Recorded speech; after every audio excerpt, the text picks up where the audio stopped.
War and Peace. War and Peace is long book for sure. It's a monster. Before I read this, I think of the review said reading a book like this is similar to entering a relationship and it requires a lot of commitment. And I was like, yeah, bring it on. And boy, was I wrong. It has some deepest, most realistic characters you'll find anywhere. I mean, if big books intimates you, this is not for you. 1200-page epic featuring love stories and battlefields and bankruptcies and firing squads. War and Peace opens on an evening of war between France and Russia. But aristocrats in the party talking about things like money, sex, death, rich people.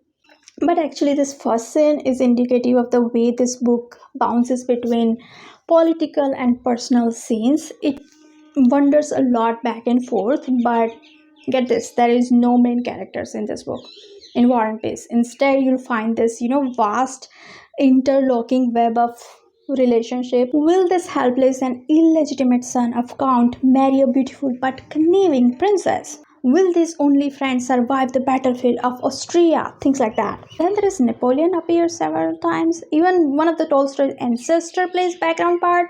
Tolstoy plays with this, particular questions a lot. Why do wars start? Do nations rise and fall on the action of so-called great men like Napoleon? Or are there larger cultural and economical forces at play? Let me keep it short. This book is pretty long itself. This is a grand interrogation into a world, history, culture, philosophy, psychology, and the human response to war.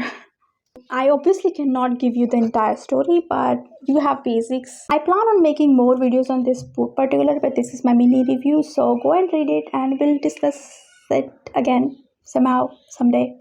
I'll come back to it. For now, subscribe and bye. Have a nice day. I'll see you tomorrow.